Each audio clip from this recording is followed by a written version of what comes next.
We are Hey, recording. all right. Good evening, everyone, and thank you for joining our third webinar in our 12-month series titled "What is Memory?" Our program will be recorded and can be found on our Anthem YouTube channel in the coming week. Please keep your microphones off until our Q&A session, at which time you can turn on your camera and microphones to ask any questions. If we do experience any feedback during the presentation, we will mute it from our end. We bring to you tonight a legend in dementia training, Dr. Tam Cummings. Dr. Tam, as she is known in the dementia community, is a practicing gerontologist who has devoted her professional career to educating both professionals and family caregivers. In 2009, she founded the Dementia Association with the mission to inspire, educate, and empower dementia caregivers. At Anthem, we utilize her transformative work, including the Itty Bitty Dementia book, in our daily conversations with families of those with dementia. You may already have received your copy of the Itty Bitty Dementia book from your local Anthem community, and if not, it is available on Amazon. So families, professionals, and caregivers, it is a great honor for me to present to you Dr. Tam. Thank you, Chris, and thank you, Anthem Memory Care. Thank you guys for what you're doing, especially this coming week. We're going into some pretty nasty weather around most of the country. I think I read 75% of the country will be in inclement and unpleasant weather. So thank you guys, because I know y'all will all be at work. Bad weather never changes our jobs. We just get told to be careful driving there. So thank you guys for what you do. Thank you for giving us the opportunity to train people and help families better understand what it is that's happening to their loved one when they have a dementia diagnosis. So as Chris said, this is session 3, chapter 3, about dementia and becoming dementia aware, understanding what's happening with your loved one. And in this one, we're going to discuss what memory is and what does losing memory mean. And the reason for that is because most of the families that I run into are told by a physician, your loved one has dementia and they're going to lose their memory. And for families, they tend to think that this means their loved one's going to get forgetful, might forget something in a recipe, might forget something at the grocery store. And they have no idea that memory is the ability of a human to do everything that they can do, including speak, chew and swallow food, being able to move and use their body, being able to have the organ systems, the immune systems of their body work and function correctly. Everything that makes you who you are and me who I am are all part of our memory. And so let's just sort of start with a few basic things. One is, I need you always to understand the difference between delirium and dementia. Delirium is something that has a very rapid onset. Dementias move slowly, predictably, and progressively. Delirium is something that comes on very rapidly, but it's a presentation of your loved one that is completely different than what is normal for them.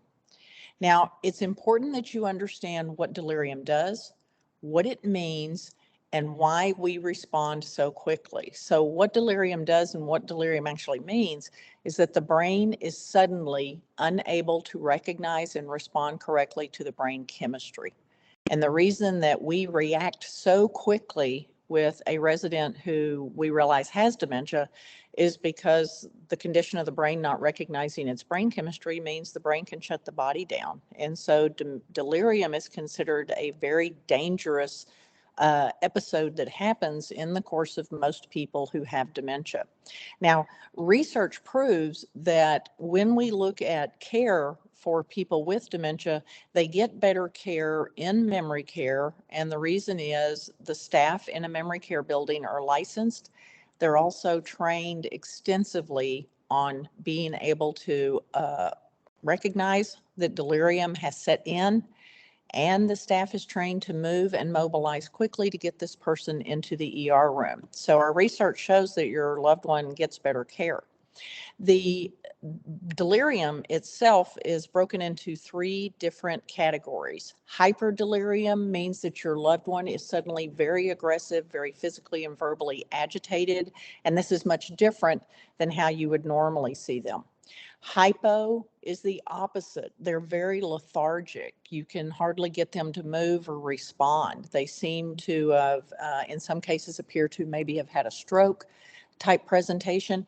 In non-typical hypodelirium forms, the person may even appear catatonic to the point that the ER room will argue with us that this person's gotten into their medication. And of course, in our community, they can't get into their medication because the nurses have that locked up.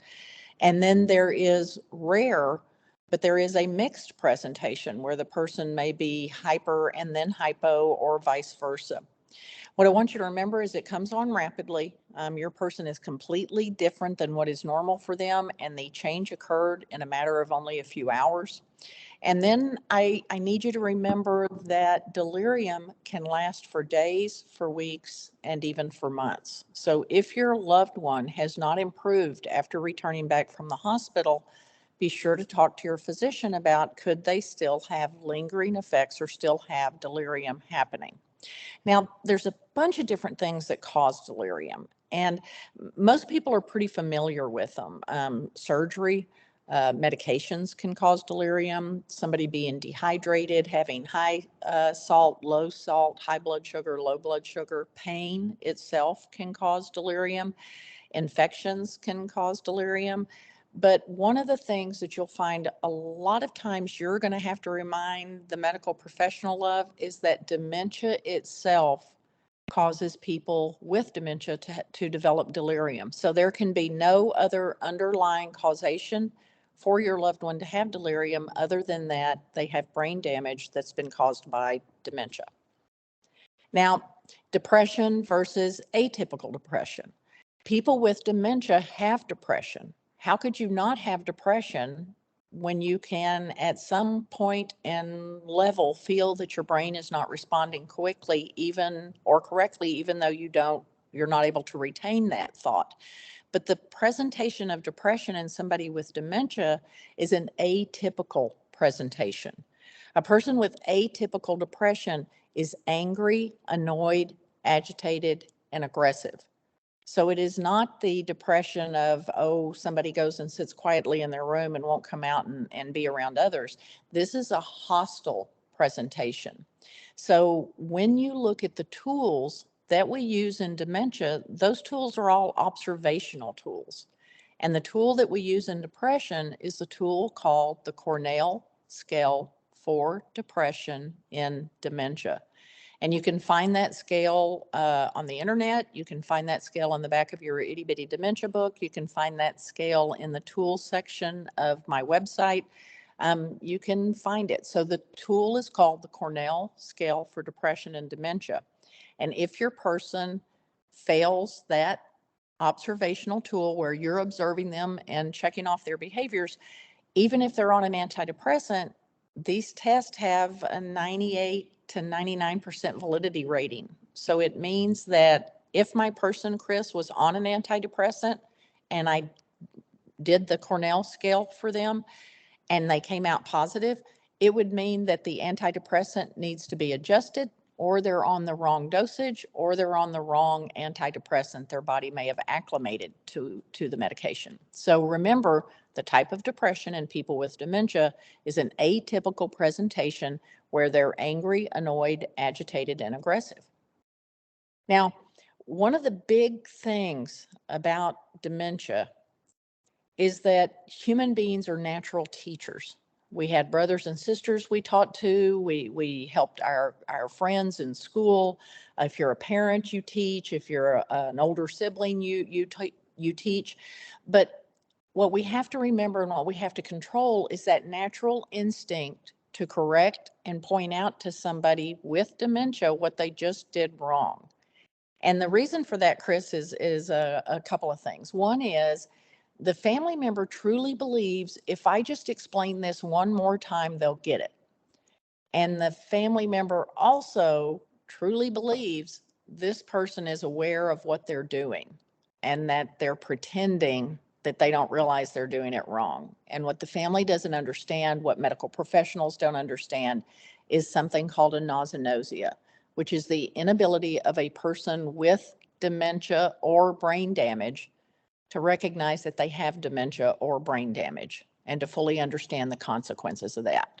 So when we see a person with dementia doing something that's not appropriate, or something that they've never done before, reaching across the table to get someone else's food during a meal, something you've never seen your loved one do before, scolding them and shaming them is incorrect. It's actually against all the state regulations. But they're not doing that and fully aware of what they're doing. And if you tell them they're doing something wrong, you're not going to get a good outcome because you've shamed them or because you've fussed at them. So you just have to be prepared for whatever behavior you're witnessing is behavior that's occurring because of brain damage. And people with dementia are not aware that their brain is damaged. So when you think about what we do during the day to a person with dementia, Chris, thinking that we're helping them by constantly pointing out what they're doing wrong, think about how that would feel to you. I mean, Chris, I know you and Nicole are both on this call. What if I followed you both around all day long, and every 10 or 15 seconds I pointed out to you something that you were doing incorrect? Eventually, that would become annoying to you.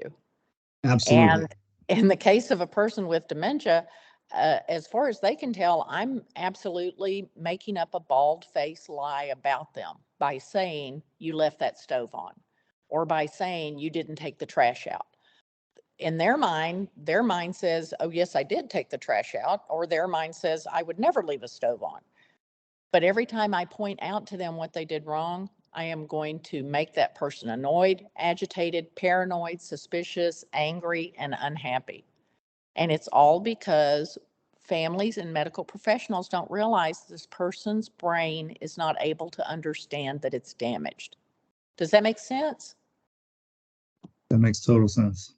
Okay, so there's things we can do and there's things we can't do. You have to understand, as we go through what memory is tonight, their reality is our reality. If my mother thinks the year is 1970, then the year is 1970. If my mother thinks the year is 2000, then the year is 2000. And if I try to convince her otherwise, all I'm going to do is reinforce for her what you and I have all been taught. Stay away from crazy people, they'll hurt you. And it's going to make her suspicious and paranoid. What if right now, everybody on this call, everybody around you begin to tell you the year was not 2024, the year was 2054? Now, at first, ha ha ha, that might be funny. But as you begin to realize and it begin to sink into you that everybody around you was saying that, you would begin to get a little upset, because if it really is 2054, where are the last 30 years of my life? Where's my dog? Where's my cat? Where's my home? Where's my family? Where's my children? Where's my mother? Where's my father? Where's my money? Who's got my car? Where's my bank account? And so we have to operate in their reality because they have brain damage and they can't operate in ours. And so what that means, Chris, is I can't ask my loved one, would you like to go to memory care, any more than I would have asked a 5-year-old child, would you like to get up every morning early for the next 12 years and go to school? I simply made the right decision. The child had to go to school. And so for families, you can't sit and explain to your loved one and try to reason with them that they have to go to memory care because it's for their own safety, it's for their own well-being, it's to get as much socialization as they can, and it's to get a social medical model of care performed for them, because they don't understand that. And Chris, you and I both know 3 groups of people you cannot argue and win an argument with. Teenagers. Everybody on here has argued with a teenager and none of us ever won. They might have stopped talking, but they were still talking as they went down the hallway. You can't argue with a drunk person because their brain is impaired by alcohol. And you cannot argue or reason with a person with dementia because their brain is impaired by a disease process. So therefore, we use empathies.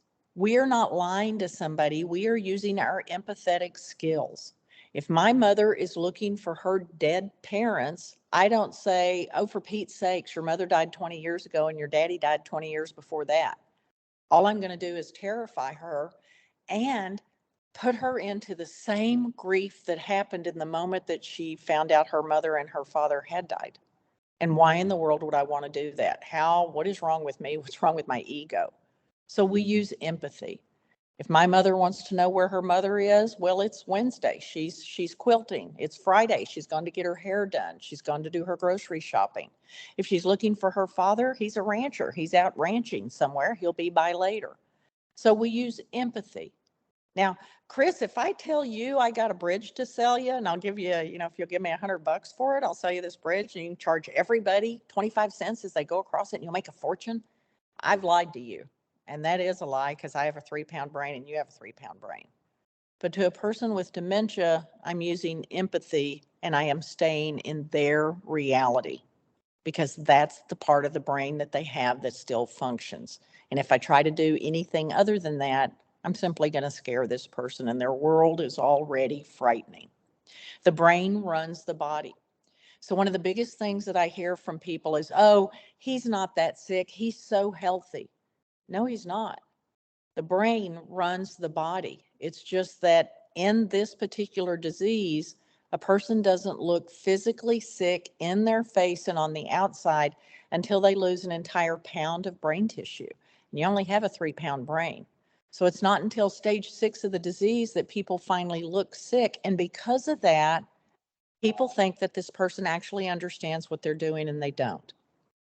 There are things that we cannot do with people with dementia, and it's that you've got to stop quizzing them. We do something to people with brain damage that we don't do to people with any other kind of organ damage. Chris, we do not go up to the person with lung cancer and scream at them to blow up balloons because they used to blow up balloons. We don't go up to somebody with diabetes who's had their legs amputated and tell them they can run down the hallway. In fact, yell at them to run down the hallway because they used to run down the hallway. But we come up to people with dementia and we begin to quiz them as to who we are. Now, as you think about this, Chris, think about that party you were at where someone came up and said, hey, Chris, do you remember me? Except you didn't. And that person said that in a very pleasant, happy party tone of voice. And they weren't right up in your face. And they weren't saying it with an edge in their voice and a hardness to their voice, which a person with dementia can still pick up on. How would you like it, Chris, if I got right in your face and demanded that you with brain damage tell me who I am? It is I would not like that. Yeah, it's a ridiculous thing we do. Instead, when I go up to somebody with dementia, it's, hi, it's me, Tam. I'm your favorite. I'm your best daughter. I'm the one you like the most. I'm the good looking, smart one. Now, Chris, you and I both know the reality is I got a baby brother and I've got a baby sister. So none of those things are true. But hey, you never know. Today could be my lucky day, and that could be the message my mother gets. So you have to give the person with dementia a social introduction to yourself. And Chris, if I get up and leave the person for 5 minutes, when I come back, I still got to check in and make sure they still know who I am to the best point possible. Now, does that mean that my mother's going to recognize me every time? No. But being introduced is, hi, I brought you a donut. I'm here. I'm your favorite. I've known you forever. That's much different than getting in someone's face and demanding, tell me who you are. I actually had a lady call me one time, Chris, and I think I told you and Nicole this story. She called and I answered the phone and she was furious.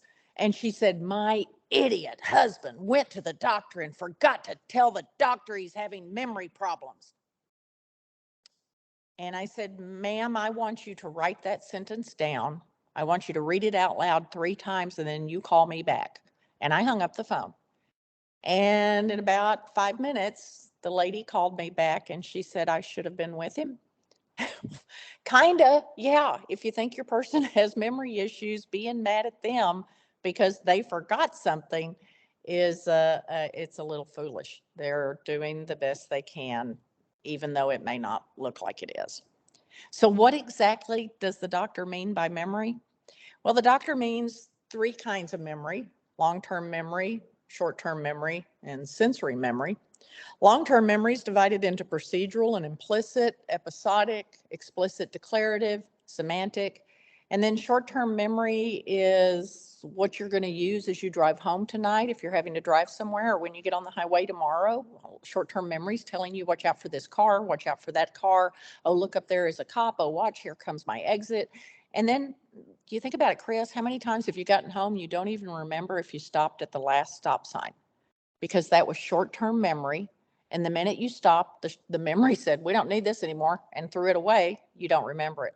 Sensory memory is memory you and I learned very early. It's related to the five senses.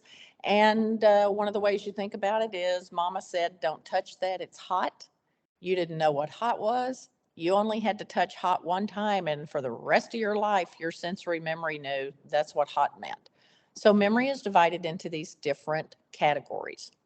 Now, declarative memory, these are the things you and I learned at school. This is your education. This is what they expected you to be able to read, memorize, commit to your brain, and these are the experiences that are added to as you go through life. Now, declarative memory has two further categories: semantic events, which are numbers and words and concepts and facts, and episodic events, which are memory that are full of memory, or full of emotion, I'm sorry. And that could be a holiday, a birthday, anniversary, a wedding. It could be a funeral. It could be any type of memory that has a whole lot of emotion attached to it. The other side of long-term or lifetime memory is procedural memory. And procedural memory is what allows you to do your activities of daily living, your motor skills, and the things that basically are all we're doing for people in memory care. We're not trying to rebuild memory or regrow brain cells. We don't know how to do that.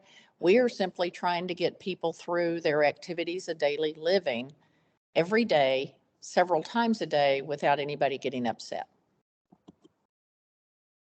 You hanging with me? You there, Yes, Chris? ma'am. Okay. So think about every memory you have as a file.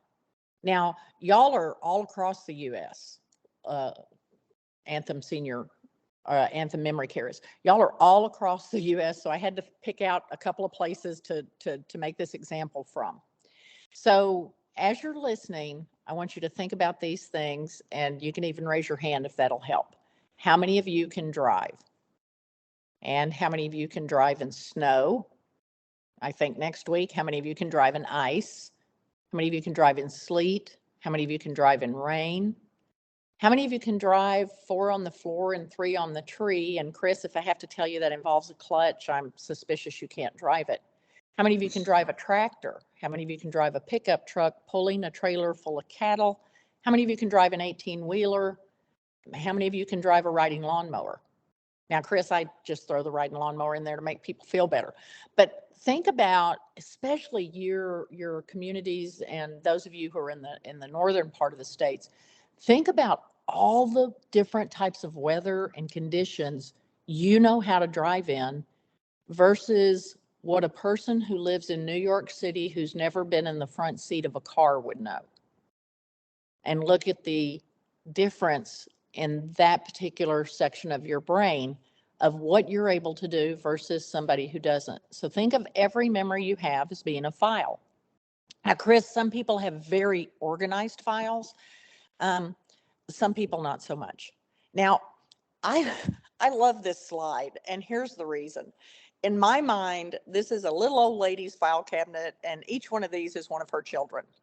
And I realized when I blew the picture up, because I wanted you to see it, you can't see the name on the one in the middle, but his name is Rob, and I don't know what he's done, but his mother's got a voodoo doll with a pin sticking right in it, and that's in his file. So just to be aware, some people's files are different, but the files are very, very complex. You simply don't have a file on bananas. Bananas are one of the first foods you and I got to eat. Then they actually let us hold a banana. Then we realized the banana came in its own carrier. We realized that a person could be bananas. And then you found out monkeys liked bananas. When I was growing up in the 60s, there was a TV show called The Monkeys. They acted bananas. So now you know banana also means crazy or nuts. There's a color banana yellow. You may have had a banana bicycle seat growing up. In a cartoon, if you see a slippery peel, it means that the character is about to fall. There's a food called banana splits, a band called banana splits, a cartoon called banana splits. Bananas are used to teach teenage boys how to use prophylactics. So now you've got bananas in your sexual file, which some of you didn't have until right now. So I apologize. And then you can do 1,000 things with bananas. Make banana bread, banana cake, banana pudding, banana pie, banana custard. You can set bananas on fire and put them over ice cream and call it Bananas Foster. So if you have that many files on the word banana, how many files do you think you have on the word mother? Chris, you got a mother? I sure do. Grandmother? I do. Got any sisters that are mothers? Any aunts that are mothers? Any cousins that are mothers? I have a lot of them. Yes. Got a friend that's a mother? Got a wife that's a mother? Had a great Hmm. grandmother? Mother can be a sexy word. She's a hot mama. She's a sexy mama. Some of you knew in the first grade on the first day of recess that girl next to you was not going to turn out well in life because you already knew she was a hoochie mama. Mama can be a religious term. If you're Catholic, there's a whole file on the Virgin Mary, the Virgin Mother. There are prayers to the Virgin Mother. And then mother is also a curse word. So you have how many files on mother? And on your own mother, how many files do you have of your mother? Let's just look at her emotions. Mother cutting her eyes at you, which was all she had to do. Mother making a funny face at you. Mother taking care of you when you were sick. Mother bringing you something special. Mother cooking your favorite meal. Mother at your prom. Mother at your graduation. Mother at your wedding. Mother when you gave her her grandchild. So mother is in a whole lot of files. And so many people that I know, Chris, before they got married, they had a real name. Their name was Betty or Becky or Judy, but then they got married and they had a baby and their name became Mama. Some of you tonight realize that your spouse is calling you Mama now, not because you're the mother of his children, but because he actually thinks you're now his mother. And so mother and father are words that are very complex, and we have thousands of files on those words. Are you with me so far, Chris? I am with you. I am with Okay. you. Never knew I had so many files on bananas and mamas. I know, and that mother word that's over here, you're actually not allowed to use that. Samuel L. Jackson owns that word, and if you use it, you have to give that man $1, and he's rich, so don't do that. So think about every memory you have as being a file, and think about the brain being a filing cabinet. Now, I'm going to use my mother as an example for this to help you understand what is happening in the process of memory and then what is happening in the process of dementia. My mother was born in 1949 on a ranch on what is now Fort Cavanos, Texas. My mother's family was part of the 300 families that were displaced during World War II in order to turn it into a full military post. And those families moved further west into Coryell County and set up ranches again. My mother has a set of twin sisters that are 6 years younger than her, and those are her only siblings. But Chris, my mother comes from a very large family. She had 63 first cousins, including double cousins. Double cousins mean that my grandmother and one of her sisters married my grandfather and one of his brothers. So I have people in the county I live in with almost identical DNA. It's what causes my mother to say our family tree doesn't fork enough. So my mother started school. She walked down a cow path, which is a path about 4 inches wide that cows make going through pastures. And she climbed over 2 barbed wire fences, got onto a dirt road, and my mother walked 4 miles to be picked up for school.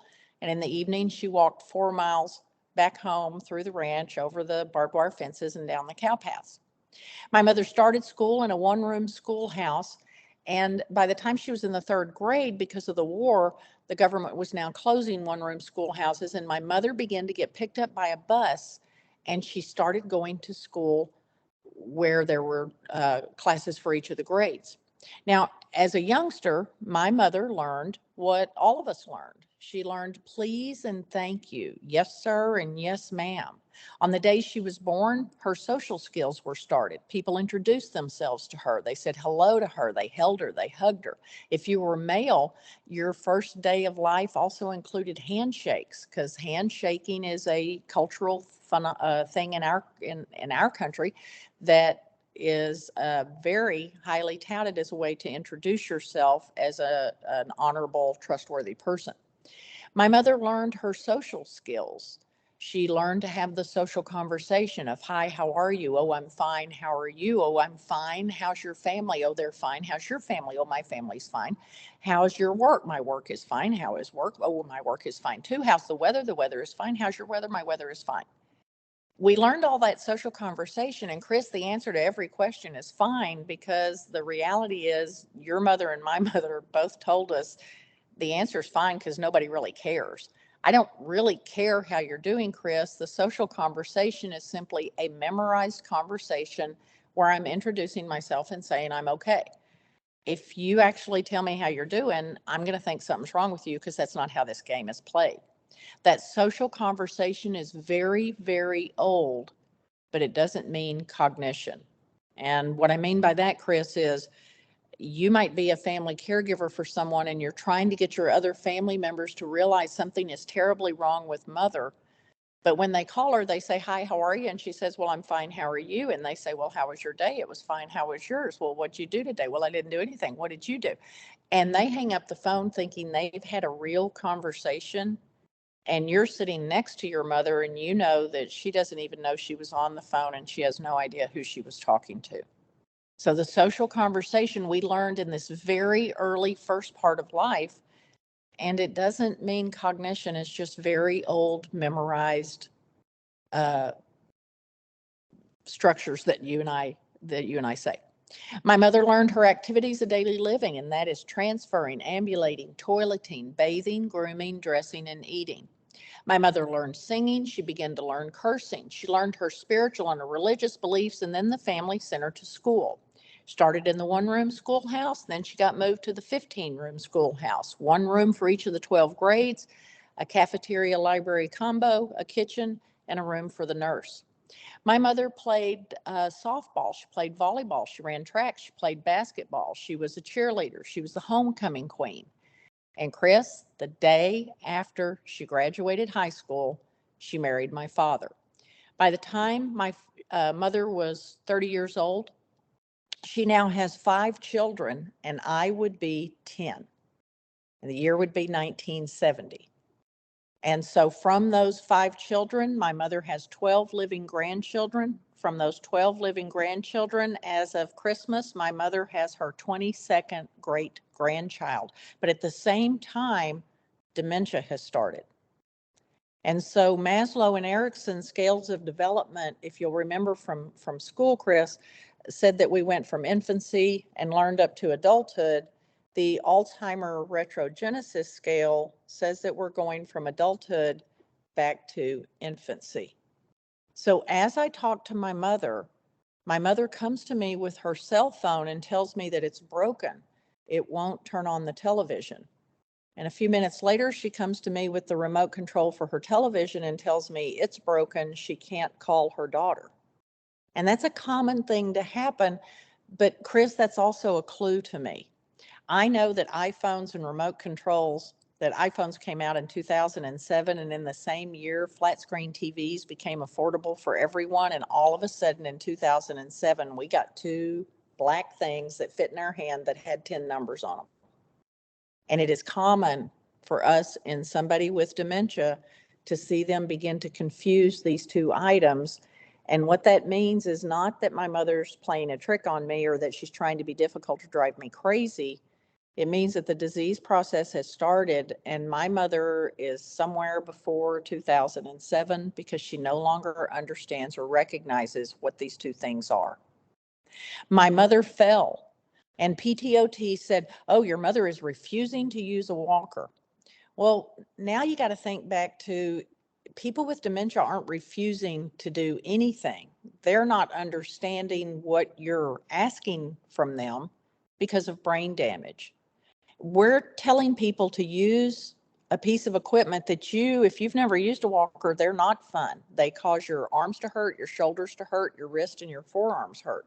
We're asking a person with brain damage to pick up an item, move it forward, set it down, and then walk into it and repeat that process over and over again, doing a movement they've never done in their life. And so then you think, well, when did walkers come out? Walkers were invented about 1974. So my mother never grew up seeing a walker, but my mother knows how to use a cane, Chris. And the reason she knows how to use a cane is the reason we all know how to use a cane. She saw her grandparents use a cane. So she can use a cane, but not a walker. She's not refusing anything. She has brain damage. Now we've noticed that if I go up to my mother and I say, I'm your daughter, my mother says, no, you're not. Now she knows me. And when we ask my mother what year it is, she tells us the year is 1970. And if the year's 1970, why can I not be her daughter, Chris? Can you tell me why? Because you're too old. Well, that hurt, Chris. But don't worry about me. I've got a therapist and medication. I'll be okay. I'm too old to be her daughter. So she knows me. And the reason for that is we all look alike. She knows me. I do things around her in a familiar manner. I'm in her personal space. I do her earrings. I put on her lipstick. I fix her hair. She knows me. But any file of me above the age of 10 has been destroyed by dementia. The disease process has killed those neurons, and those neurons held the memory of me as an adult. And once those neurons are gone, it doesn't matter how many times I argue with her that I'm her daughter, all I'm going to do is make her suspicious and paranoid.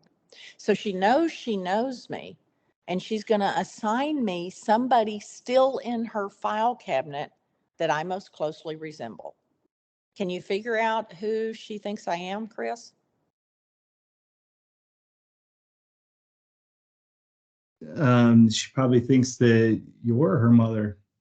That I'm her mother. And so typically in our people with dementia, the daughter becomes the mother, the son becomes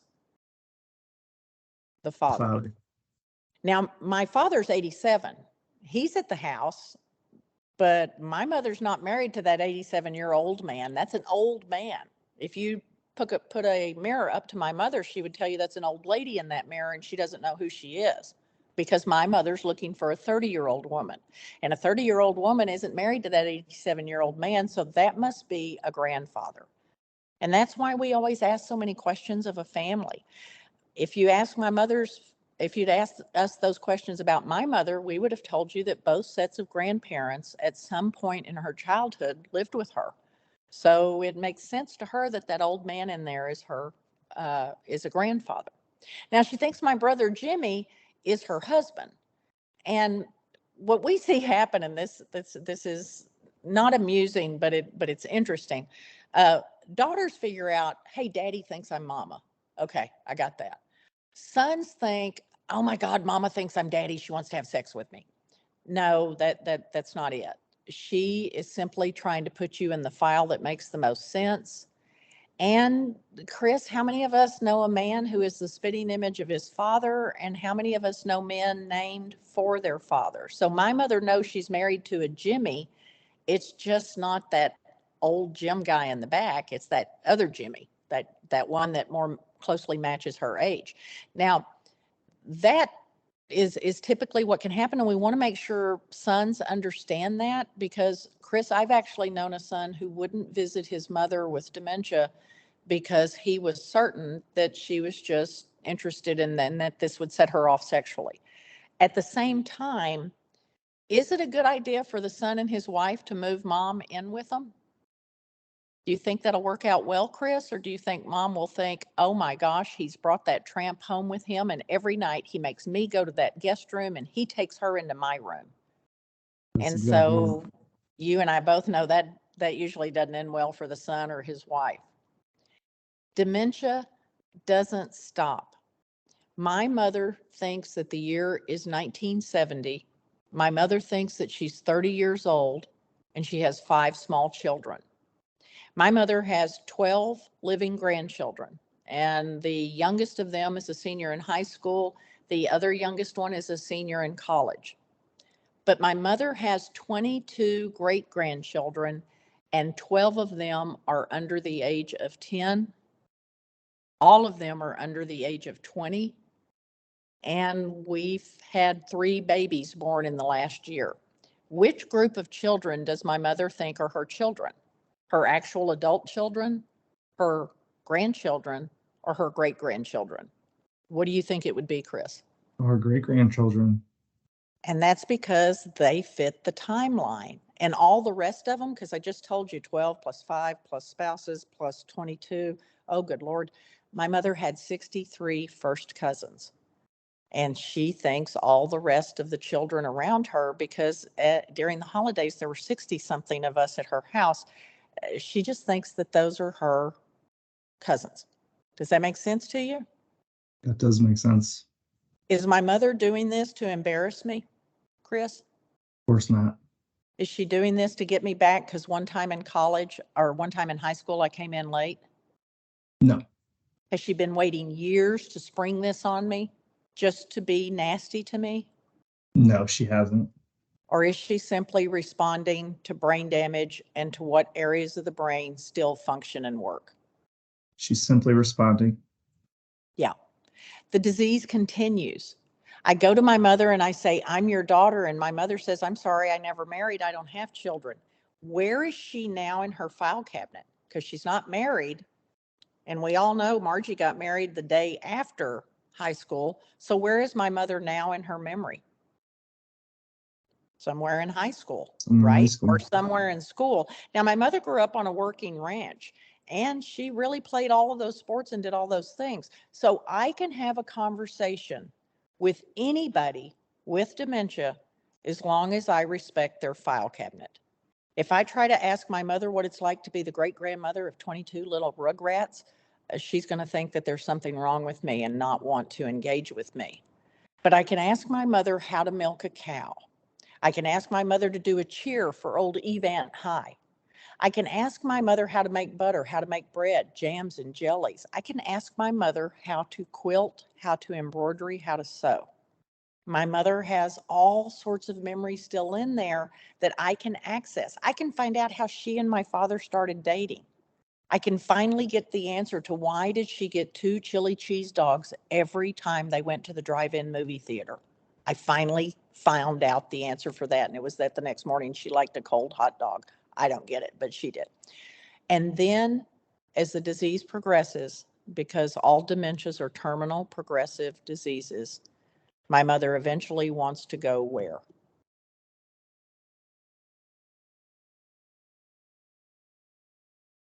Where do everybody with dementia, where do they all ask us to go? Home. You want to go home? And when my mother says home, does she mean the home she's lived in for 50 something years where I was raised? Does she mean the home that she was raised in, or does she mean home, something that's not a physical, tangible building, but home the way when you and I brought home a little niece or nephew and they were 2, somewhere between the ages of 2 and 8. They loved us all day long. They loved us all evening long until 8:01. And at 8:01, they wanted to go home. And home is not a physical, tangible thing. It is not a structure. Home is a different set of things, and we're going to talk about that in just a second. So just to reiterate, Maslow and Erickson scales of development, we went from infancy to adulthood. The Alzheimer retrogenesis scale takes us from adulthood back to childhood. Now, if the person is having vascular dementia that's a multi-infarct, multiple stroke vascular dementia, then their memory is going to be spotty. Chris, it's going to be like I came in and took out files from their memory. So say that my mother played piano and had played piano professionally. If the stroke killed the piano files, I can place her at a piano all day long. She has no idea what she's supposed to do with it because those files are gone. And that's one of the big major differences between vascular dementia and the other dementias. The other dementias are going backwards in time pretty progressively, but the vascular dementia person is having something different happen. Now, there's something I want to touch on briefly, and it's when we find that a caregiver is being shadowed. And being shadowed means that no matter where I go in the house, my person with dementia is right behind me to the point that I can't go to the bathroom. I can't take a shower or bath. I can't go anywhere. They're right behind me. And a lot of times the family caregiver thinks, oh, this is undying love. And it's not. This is the same behavior that if you're a parent, you witnessed when your child was somewhere between the ages of 2 and 6. You went somewhere with them and you couldn't peel them off your leg because you were what they were focused on. It's that same thing that's happening now. And what we know, Chris, is that if the family caregiver is being shadowed, then their risk of death from dementia as a caregiver goes up even higher because they get no rest and they feel even a higher level of guilt and grief than other people do, if you can believe that that's possible. Now, we talked a minute ago about people with dementia eventually say they want to go home. And Chris, this is one of the big questions I get asked by families is how do I make that room in your community feel like home? And it's these things right here. What kind of pillow do you sleep on? Is it a cotton pillow, a down pillow, a feather pillow? Is it foam? Is it gel? Is it hot on one side, cool on one side? Is it a body pillow? Is it a king size pillow, a queen size pillow, a regular size pillow? What kind of pillow do you sleep on? And I can promise you, I would not be happy sleeping on an industrial medical pillow. That's a piece of foam covered with thick plastic, and I wouldn't like it, neither would your loved one, unless that was their normal pillow. What kind of sheets do you sleep on? Do you like cotton? Do you like linen? Do you like flannel? Do you like satin? Do you like silk? Do you like bamboo? What color of sheets do you like? Do you like your sheets to be white? Do you like them with a plaid? Do you like bunny rabbits on them? What kind of sheets do you like? And that includes, do you like your sheets crispy? Do you like your sheets soft?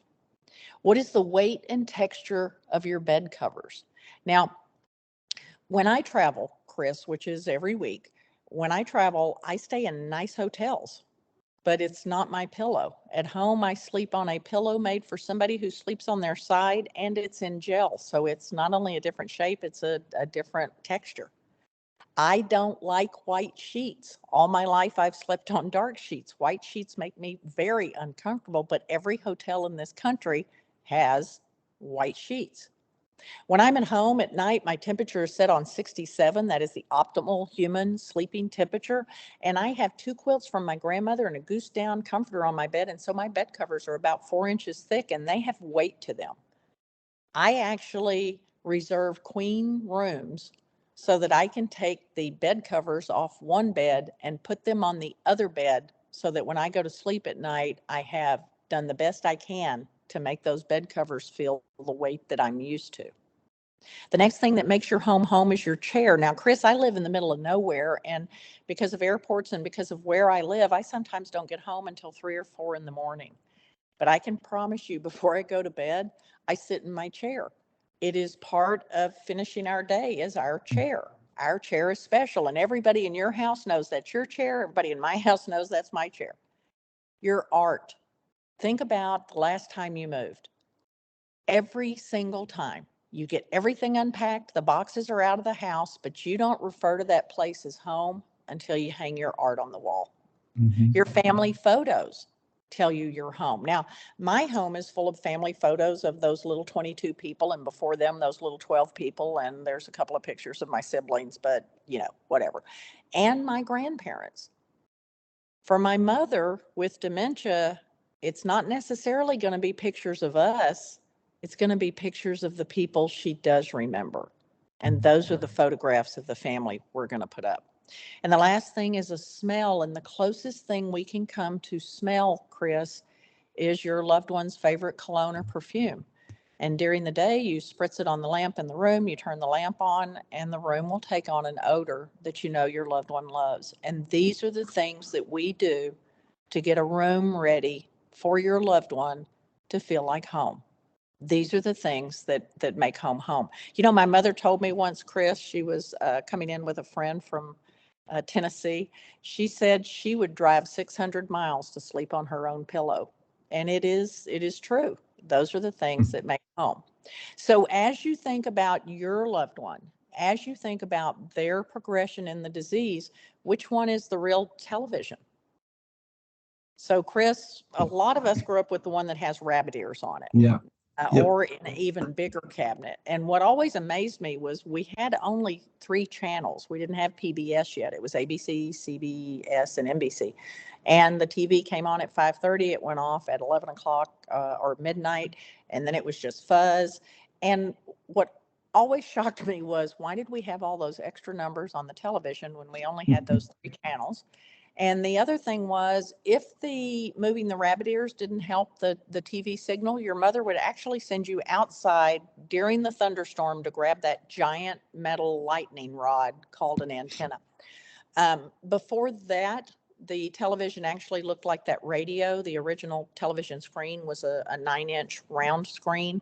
Before that, families had the radio. Before the radio, they had their religious book, and that was how people spent the evening. So as you look at your loved one, they're not able to use the clicker because that clicker didn't exist in the brain structure that they still have left. On the same note, which one is the real phone, Chris? Now every kid goes, oh, it's that silver phone right down there at the bottom. But I grew up with that phone that hung on the wall, and in everybody's house in the U.S., it was in the kitchen. It had a cord on it long enough to rope cattle, or for those of you in South Dakota, buffalo, as they came roaming by. And you weren't allowed to talk on it because phones were only for adults to use. They were not for children to use. So phones are a very different thing. And then you have to understand our history. We didn't have running water across the entire U.S. until the mid-1970s. Our last state was actually Arkansas. And so my mother thinks that doing laundry is building that fire and getting that big tub out because she no longer even remembers the wringer washer. Now, Chris, I'll tell you, if I'm ever stuck for a conversation with a person with dementia, I ask them, do you know what a wringer washer? Have you seen one of those wringer washers? Because it leads to a conversation about what do you not do with the wringer washer, and the answer is put your hand in those wringers, and you will be amazed how many people did that anyway and got no sympathy for it. My mother didn't have indoor plumbing until she was a senior in high school. So for my mother, that outhouse and that number 5 wash tub are what she's looking for as a bathroom. The clawfoot tub didn't exist in her house, and an industrial shower and bathroom from a nursing home never existed in her house. So we can have issues of people with dementia finding a bathroom and being able to understand how to use the bathroom, not just because of dementia, but because they're looking for a structure that doesn't exist yet. Now, this I just wanted you to understand as we go through this, Chris, not only how many files you had on the word banana, which you now know, but this is just a basic neuron. And you have a billion of these. And it's not a simple cell that's got a nucleus in it. It's got all kinds of different things happening in it. There are even chemicals in the brain that haven't been identified yet. The full structure of the brain is not understood. How one end of the brain contacts and interacts with another lobe of the brain is not fully understood. The structures and pathways are trying to be marked now.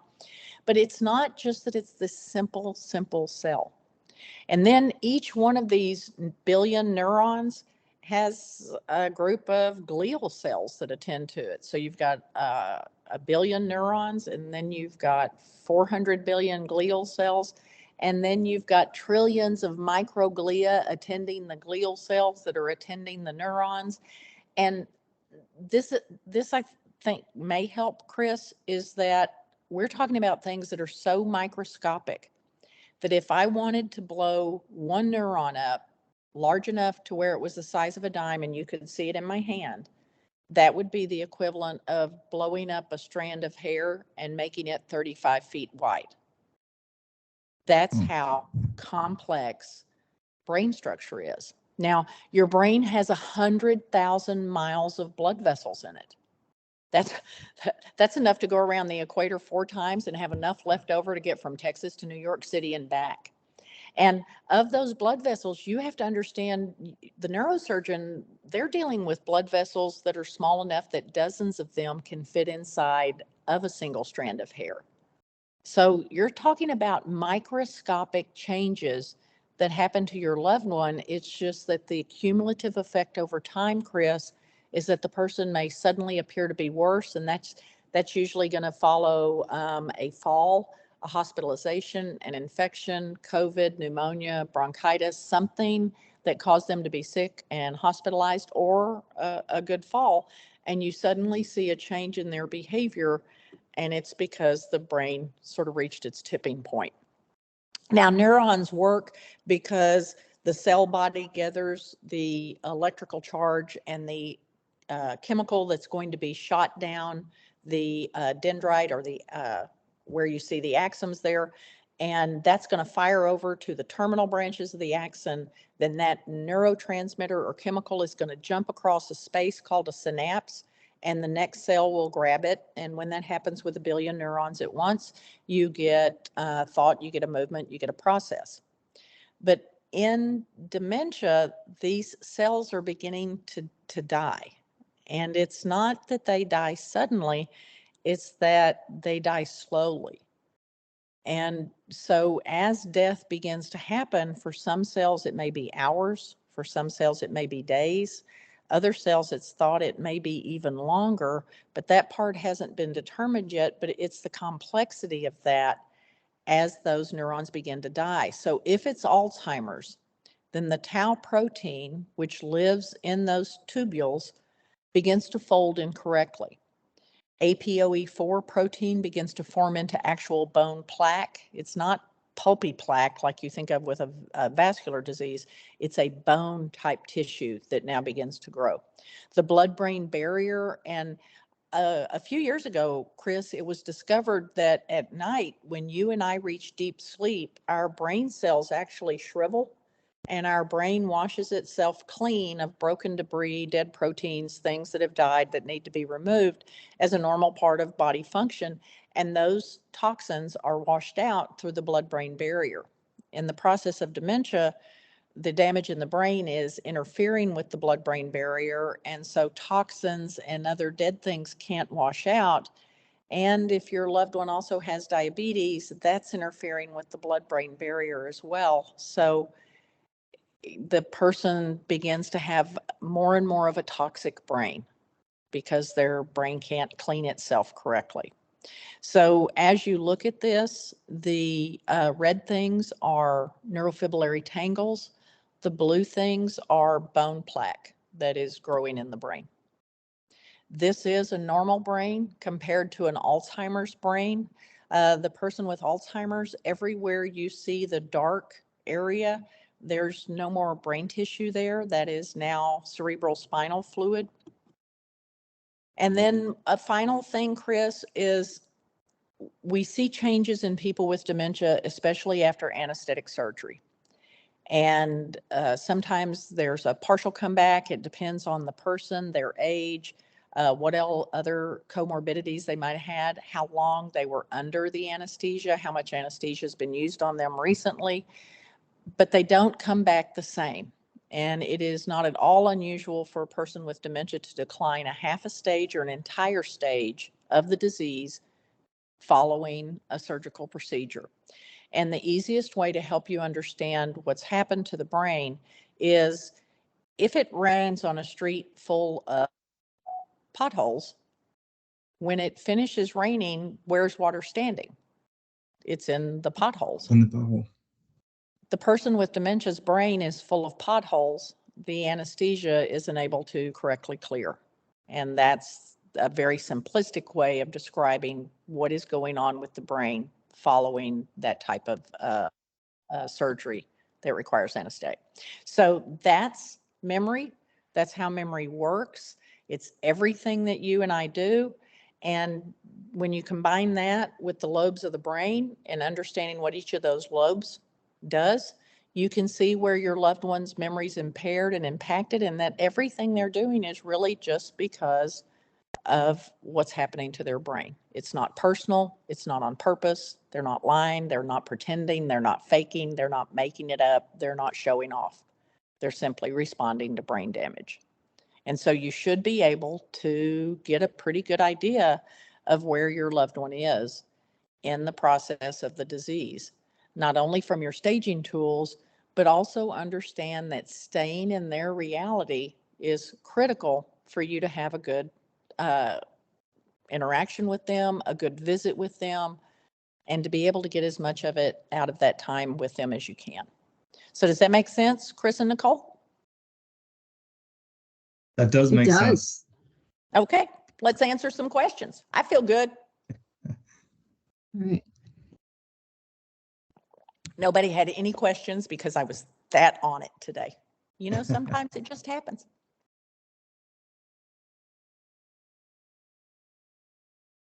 Okay, Lisa.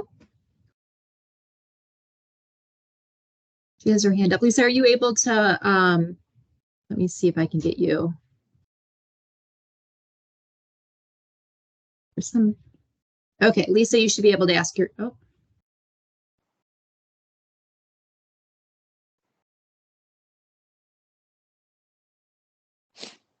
Sorry.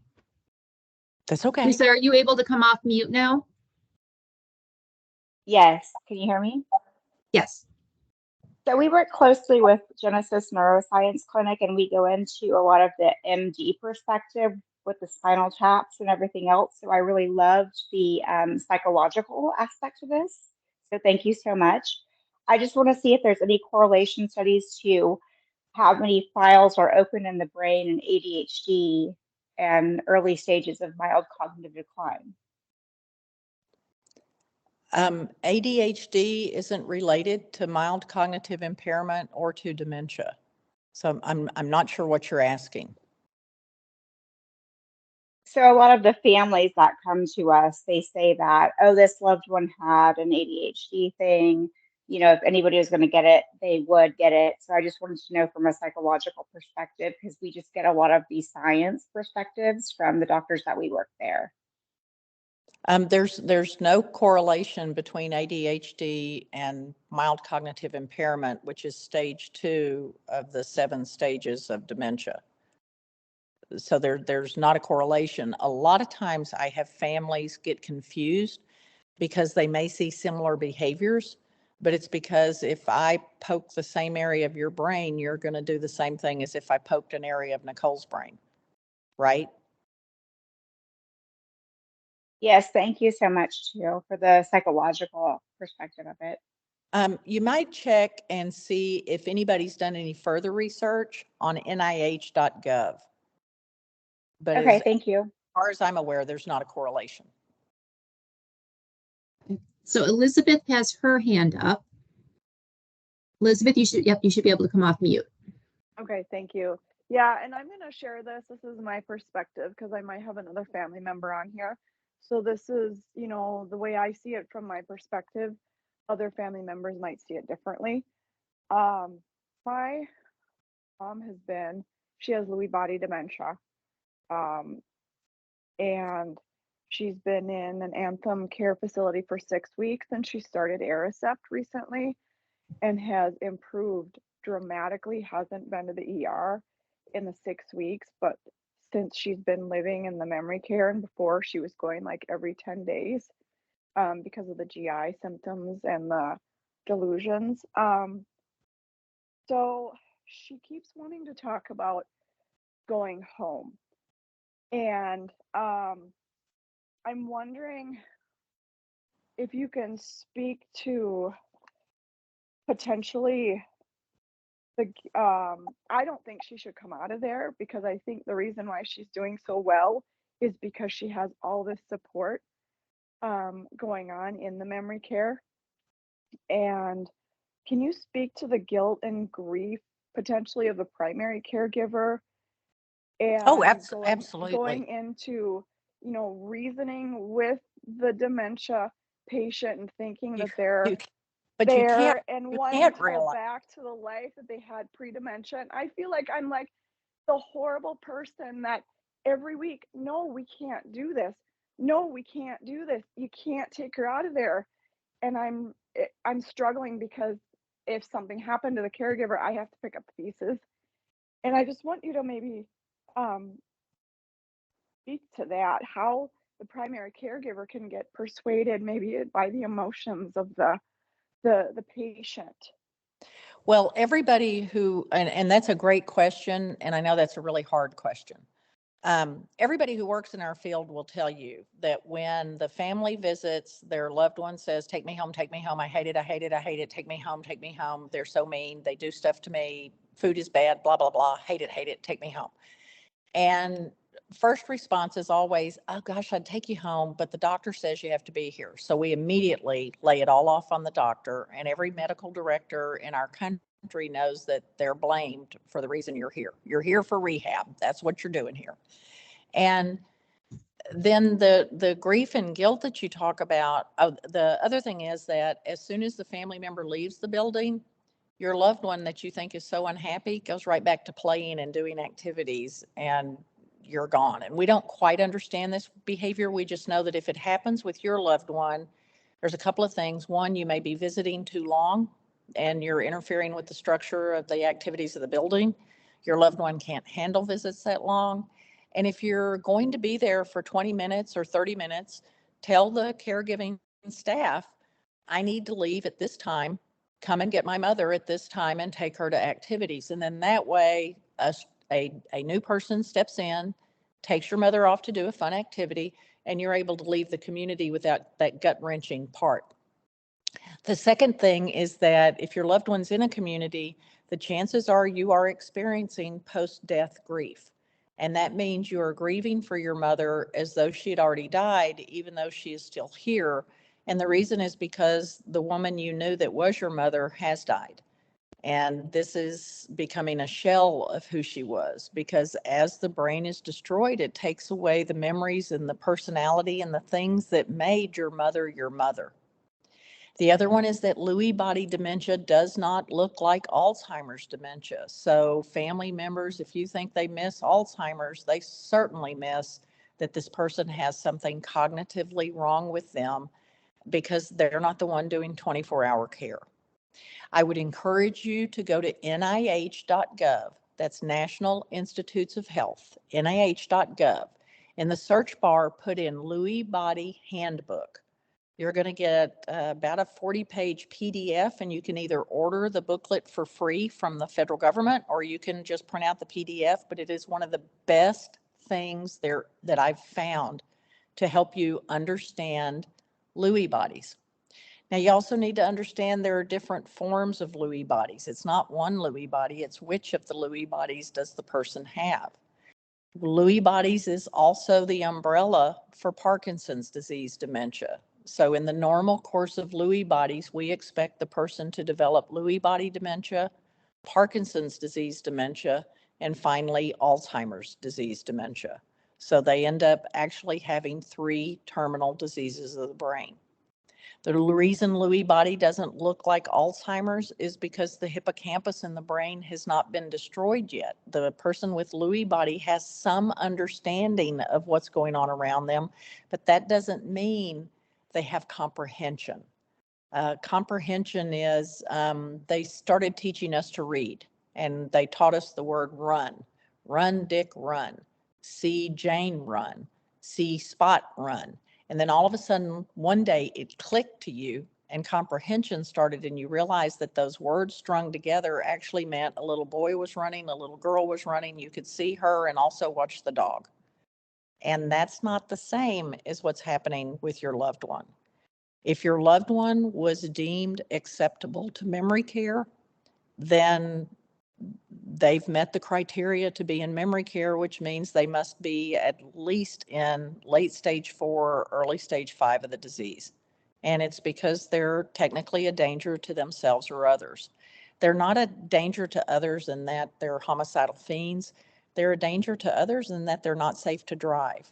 They're a danger to themselves in that they're not taking medicine correctly, or they might let a stranger or a bad person in their home. They might give away all their money, all their assets. So those are the ways that they're a danger to themselves. In terms of the grief, what you're feeling is horrible, but normal, because it's not the person you knew. It's not the mother you grew up with, and the families frequently describe it as they're a shell of who they used to be. And it's devastating to watch this disease happen. So it is a normal human thought for you to think, I wish she could just go to sleep tonight and this could be over. She would be so horrified if she knew how she was. She would not want to be this way. Lord, can't you just take her tonight? Now, if she died tonight, you didn't make that happen because you don't have that kind of power. It was just her time to die. Every normal person in the world thinks, I wish this could be over and they could just go to sleep tonight. In 35 years, I've never had a single family ask me, how can I get mom to live to stage 7? Every family is thinking the same thing. I wish this could be over because this is truly a horrible, horrible group of diseases. And it is devastating. Go to the website grief.com. This is David Kessler. David Kessler was Elizabeth Kubler-Ross's graduate student and he wrote The Stages of Grief. It's just that he was peon graduate student, so he didn't get a whole lot of notoriety for it. He owns grief.com, and he has some wonderful things on there to help you. You can also go to alzheimerssociety.uk. That is a reference that a lot of Americans are not aware of. Their information's well organized. They have good stuff in there about Lewy bodies. They have good stuff in there about the grieving process that you're going through. Also go to lbda.org. That is Lewy Body Dementia Association.org. They have wonderful information for you because what your loved one's going through is much, much different. And you're going to need to be aware of the hallucination behavior of Lewy bodies. And that hallucination behavior is treated with a non-typical antipsychotic called Nuplazid, Nuplazid. Your mother is very sensitive to medications. Yeah. And so this is the only antipsychotic that can be used with her, but this is used to treat the hallucination behavior. Okay. So Tam, we've got a lot of good questions now in the chat. So I want to make sure we give time for everybody. Allison, you were next. You can come off mute.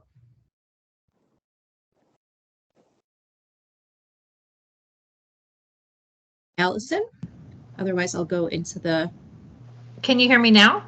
Yep, now we can hear you. Oh, okay. Thank you for your input about the empathy thing. Some of the people here, their parents are already in memory care. My mother lives in an assisted living place and started taking Aricept last December. She's in a place where she repeats herself a lot, and the doctor had told me to supervise her financials. She is very resistant to that. She's a very tidy person and now has piles because she, for whatever reason, she doesn't want to throw stuff away. And so sometimes her bills get lost in the piles, and I'll point that out and she'll say, I've got this. I was a bookkeeper for years, don't forget. And that kind of thing. So, I mean, I know that I'm supposed to sort of live in her reality, but that could have some pretty huge consequences. Well, so, ma'am, it's because your mother belongs in memory care, not assisted living. If she's making stacks of things, even though she can have a conversation with me? Yeah, she's making stacks of things because she doesn't understand what she's supposed to throw out and what she's supposed to keep. So she just makes an excuse of, I know what I'm doing. Plus, she was a bookkeeper, which means she thinks very analytically, probably has a higher IQ than normal. So you're dealing with cognitive reserve. As a bookkeeper, she dealt with the public, so she's got great social skills from an age where they had great social skills. And when you put somebody who belongs in memory care in assisted living, when you're not around, your mother gets picked on. And the residents that are not as far along in the dementia process as she is begin to be quite nasty to her. So use your dementia behavioral assessment tool and stage your mother, and understand that I grade harder than you do because it's not my mother. I'm looking only at the clinical features, but you're describing a person in stage 5 of the disease, and in stage 5 is when they get the most benefit out of memory care. And your doctor's absolutely right. If you don't get her into a memory care situation, your mother will give away her assets without realizing what she's done. Okay, thank you. Okay, and I'm sorry. It's hard to watch.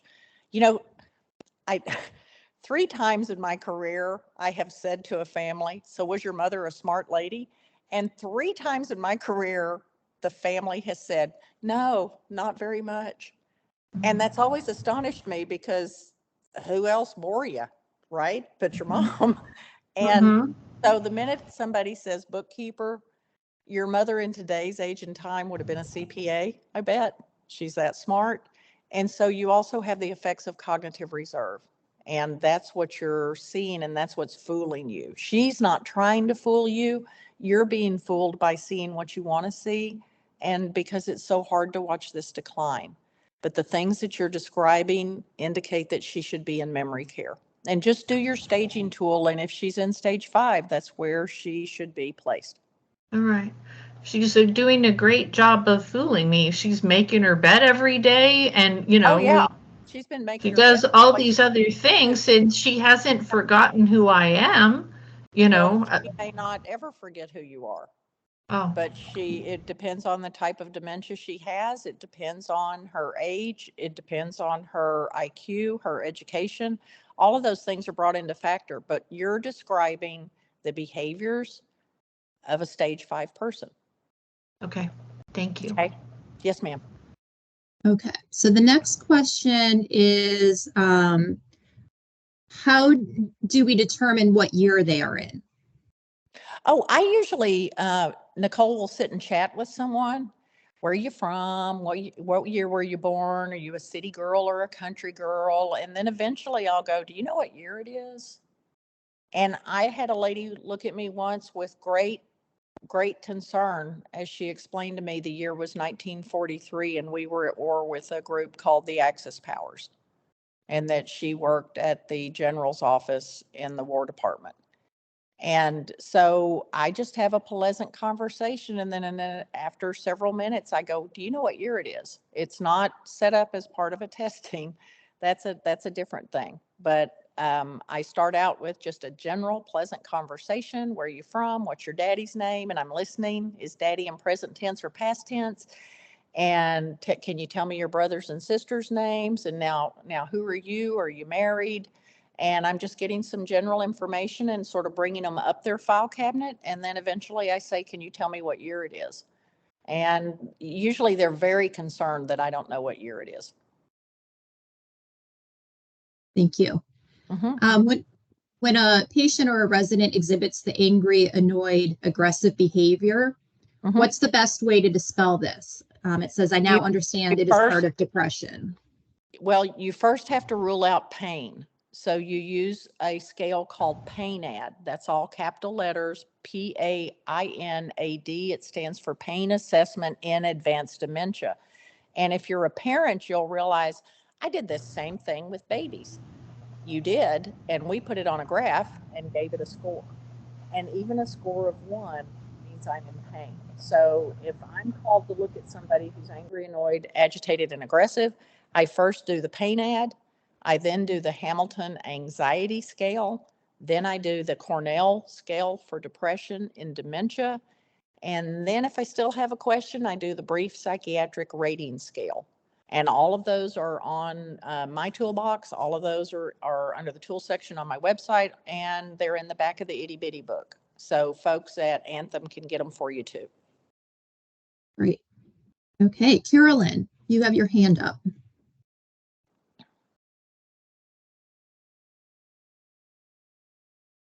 You just need to unmute yourself. Okay. Hello. Yes. I have a brother who's 62, and he was diagnosed with early onset of Alzheimer's about 2 years ago. And he's quickly having issues. He lives in Round Rock, Austin area, and I live in West Texas. And has to be I live in Central Texas. from, We're all about to freeze. Go ahead, ma'am. oh, okay. So I got a call from law enforcement because he had reported his car stolen. He couldn't find the car, and so he reported stolen. And of course, does not remember doing that. Says he didn't do that. And, you know, of course, I don't argue. I'm just saying, okay. He doesn't remember conversations that we've had the day before. So I know I need to put some measures in place to help keep him. I've talked to him. I've said, you know, I need to go down there. We need to look at, I need to know what doctors you're going to. I need to look at your medications. I need to see what we can do to help you. And I'm curious as how to approach that without the details of it, right? Because he needs to have a power of attorney. He needs to have a DNR or a medical power of attorney. Those are things he's going to need to have. And when I talk to him about them, he's in agreement, but the next day I said he forgets the conversations we had. Well, you need to understand that if you're going to bring him to another state, the state does not recognize powers of attorney from another state. You're going to need to have the paperwork ready for him to sign when you're there. He's not safe to drive.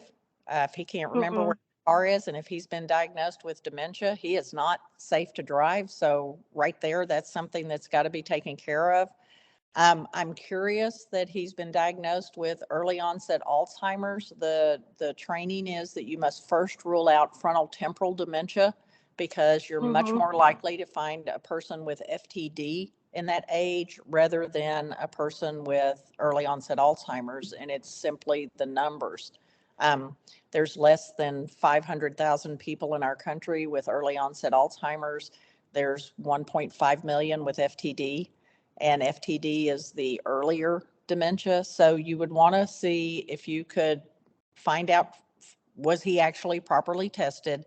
How did they determine he had early onset Alzheimer's and not one of the FTDs? And so you might have to go to the FTD website first, but you're going to need to have your paperwork ready. You're going to need to have the paperwork ready for whatever state you're in, because your medical power of attorney, if he lives in Boston and you live in West Texas, I'm not sure what that's going to do for you. No, he lives in the Austin area. He lives in Round Rock. Oh, Austin. I thought you said Boston. No, Boston. He lives in Austin. You'll need to get if he's agreeable to signing stuff, then you don't talk to him about it days in advance. You bring over his favorite dessert.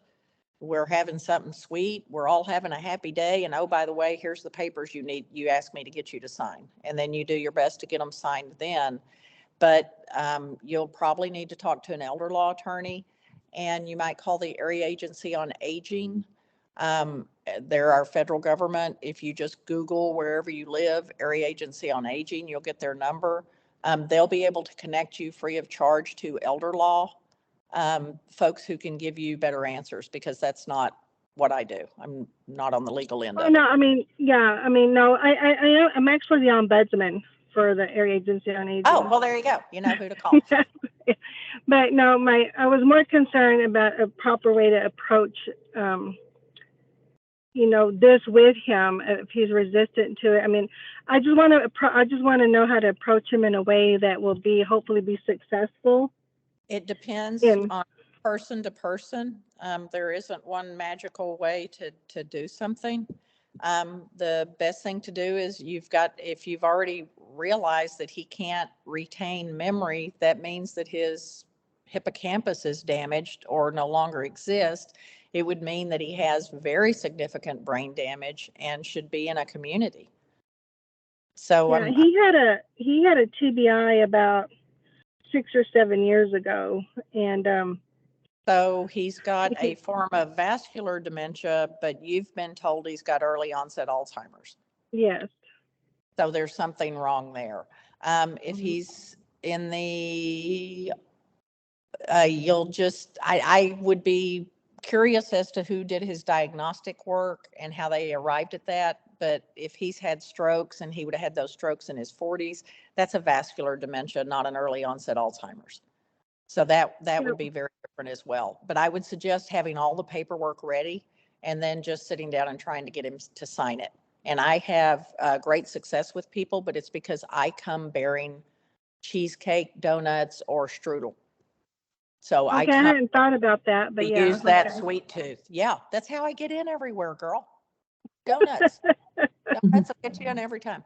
But yeah, something pleasant with him, something sweet with him. And then, oh, by the way, here's the papers. I got them, and now we've got to sign them. Okay. Well, Okay. thank you. I hadn't thought of that. You know, bring a set for him to have, for you to sign for him. Just make sure you leave those papers. Okay. You're signing you, I'm signing as your POA, and you're going to sign as my POA. And we've had some spouses report that they had luck with that. Oh, okay. Good. I'm glad I asked. Okay. Thank you very much. Good luck, Ombudsman. God bless you for what you do. Thank you. Okay. So Ron. How much time do I have? Looks like time's running out. I'm here. We have Ron. a lot of questions still in the chat, but Dr. Tam will stay. Yeah. Thanks, Dr. Tam, so much for this. These Ron, excellent... look at that. Look at that. I'm done now. Bye. No, I'm kidding. Yes, Ron. Okay. So a year and a half ago, my wife was diagnosed with Lewy body dementia. How old is she? She is 72. Okay.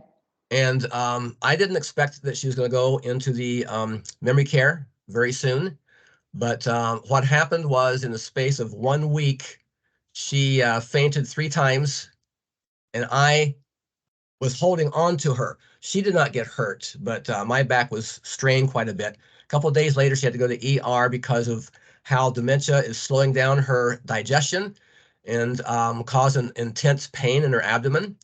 And so I just told them when she went to ER, I said, I don't think I can handle her anymore at home. So they said, we'll keep her in here until you can find a place for her. So 8 days later, I got a place for her at an Anthem place. And this place in Rochester, Minnesota is considered by many the top memory care unit there.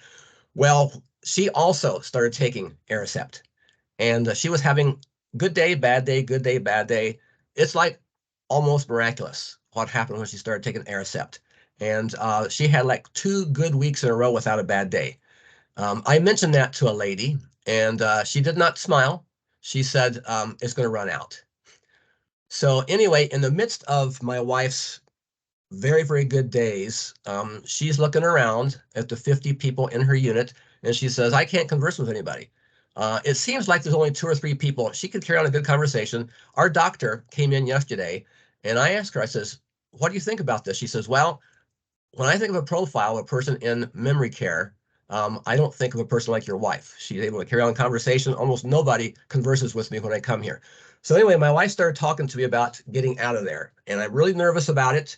But she seems pretty good cognitively. And I'm just wondering, Dr. Tim, what the truth might be. Is it still really hiding the damage that's really there, and that she needs to stay there, or I'm not sure what to do. She needs to stay there, and the doctor needs to understand that different forms of dementia present differently. Okay. And so what will typically happen in a community when we have a higher functioning resident or a Lewy body person, because their dementia is not the same as Alzheimer's, they actually get more interaction from the staff. The staff spends, because the staff recognizes this person can handle more of a conversation, and so they actually do more with the staff members than they're more of volunteer helpers a lot in activities, but there are people conversing with her and engaging with her throughout the day who are staff members. So you're absolutely right. When you come in, And this is a common thing with every family. They don't see that their person is like the others. And it also sounds like you're in a Anthem memory care where they're doing such good care that not everybody's dying in stage 5 or stage 6, that you've probably got some late stage people there in stage 7, which means that community is really doing a good job. I wouldn't move her. I would come visit, keep your visits short or long, whatever you feel like you need. Put a love seat or something comfortable in her room so that you and her can snuggle and watch TV together. It may be that you want to put her to bed every night. So do something like that to help her, and then trust that the Anthem team is engaging with her, because you can engage more with a Lewy body person in stage 5 than you can with an Alzheimer's person in stage 6, just because of brain damage. And her brain is dying. It's just dying in a different manner. Thank you very much. Yes, sir. Great. Good luck, sir. Thanks. Okay, so Dr. Tam, we are at 7:30. There's a lot of questions in the chat still. Okay, give me the next 3. Give me the next 3. Okay. Is there anything to be done to help offset the risk of anesthesia? You can ask the doctor for a different type of anesthesia, for a local instead of full-on anesthesia. Sometimes we see people that the doctor's not going to do hip surgery on for a broken hip because the effects of the anesthesia will be worse than the effects of the broken hip. So it's just, every person is different. It's a one-on-one conversation with the doctor, but you have to remember at the end of the day, you're having to make medical decisions, and surgeons want to cut people open because that's what surgeons do, and it's not their loved one. So ultimately you have to balance, what is the surgery needed for, and does the need of that surgery outweigh that my loved one has a terminal brain disease? And that's just how you have to approach every medical decision, is what is the outcome of this, and my loved one has a terminal brain disease. We know that in the final 3 months of life, more money is spent on your loved one's care doing needless procedures, because there's nothing we can do to stop this disease except keep somebody comfortable. That's what we're hoping for, right? So you just have to do one by one and make your medical decision, which is hard. Okay. Next one, can delusions be controlled with medication? Yeah, but you have to know the difference between a hallucination, a delusion, and a perception disorder. A hallucination is something the person sees, hears, or smells that's not real. A delusion is a belief that's not real. But the problem that I have with the delusion thing is the reason for the delusion is actually brain damage, not a chemistry malfunction. So the most common delusion in dementia is someone's stealing from me, someone's taking my things and hiding them. I can't remember where things are, but you're here, Nicole, and I've never liked you. I've always thought you look suspicious, so you must have done it. And so there tends to be some blaming that goes on with that, but it's part of the disease. Okay. And then the last one, it's sometimes when we are conversing with the loved one, they ask direct questions where I can tell they are internally questioning certain facts, like what year is it, how long ago their wife passed, etc. In those situations, we're telling the loved one the truth and they get very sad. Exactly like you you need to mentioned. stop doing that. You're doing that for your ego. That is Yeah, so not how we treat people with dementia. They have Yep. brain damage. And where you're thinking, oh, they get it, they're understanding. No, they don't. If they understood, you wouldn't be on this conversation. If they understood, you wouldn't be looking for care or already have them in care. You wouldn't even know that they had dementia. So if you can tell something's wrong with them, you're misguiding yourself if you think they're actually cognizant. They may have brief moments, but then it's gone. And it's all due to brain damage. It's not you doing something bad or them doing something bad, but we know they have brain damage. Therefore, their reality is our reality. And Yeah. you have to watch, because there's people that think, well, it's me, So I'll just tell her the truth and she'll get it this time. And all you're doing is scaring her. I had a So lady. how should they answer it? The question was With how this person would normally be. If my mother's looking for her father, he's a rancher. He's somewhere on the ranch doing something with a cow. He'll be in later. She's looking for her mother. It's Friday. Her mother gets her hair done on Friday. She goes to town to the hairdresser. So it's where your loved one would normally be. You have to remember, you're not responding to an actual memory. You're going to respond, Nicole, to the emotion. And the emotion is that your mother is missing those people. And so we want to make your mother emotionally feel as safe as possible. And that's not going to happen by telling her your reality. You're the one with the 3-pound brain. You're the one that can change your behavior. Your mother's reacting with a damaged brain, and we can't make her see reality. And if we try to, we simply scare them. And their world's already scary. Does that make sense, Nicole? it does. Yep. And Thank you. it's hard because we're natural human teachers. It's what we talked about at the beginning. We all naturally teach. And it's hard to stop yourself from doing that. We used to think that if we did that, it would work. We spent years going in everybody's room every day and telling them what the weather was, what year it was, what day it was. And it didn't work out well because we're trying to get somebody with a damaged brain to do something they can't do anymore. And a lot of people think, and Nicole, y'all see this, everybody thinks y'all's jobs are real easy. How hard is it to do care for somebody with dementia? They have brain damage. It's the hardest thing you can do because you spend all your day trying to outthink somebody with a damaged brain. And it's very complex because she's asking for someone, and Nicole, that can bring up emotion in me, especially if my mother's looking for my grandmother. I was very close to my grandmother, so that's going to bring up emotion in me. And then I've had family members that we explain to them, when your dad looks for your mom, we tell her your mom's at the grocery store, and one daughter goes, great, I got it. We'll tell him she's at the grocery store. And the other daughter says, oh, no, I'm not. I'm going to tell him every single time she's dead, dead, dead. And which one of those had better visits? You know, which one of those do you look at and go, that's cruel, versus the other one? So the end result is we have the 3-pound brain. Their reality is our reality. And if they're looking for someone that they're missing, I respond to the emotion that they're missing someone they love. So I'm going to redirect them, but do something for them to let them know they're loved. It usually involves Hershey Kisses. Yeah. Okay. Well, thank you, Dr. Tam. For Okay, others who still, more, or are you ready to go?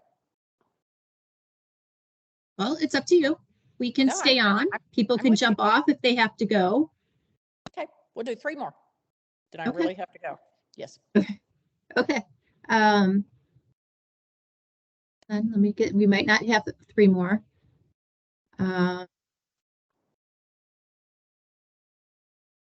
Might have, let me just check to see if these folks are still here. Sonia, are you still on?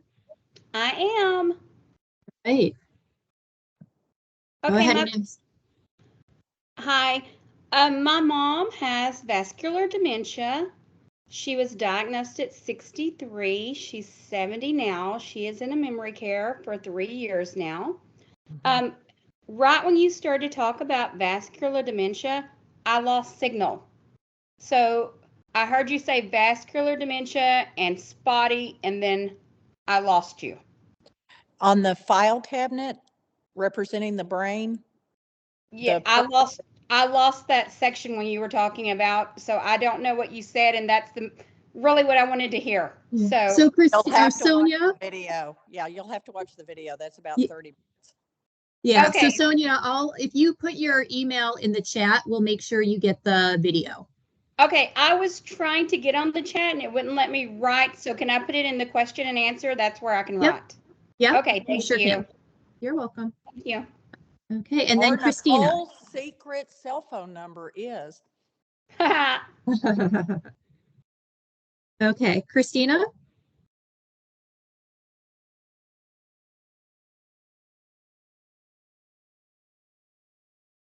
Christina might have been the one who said, this might be her.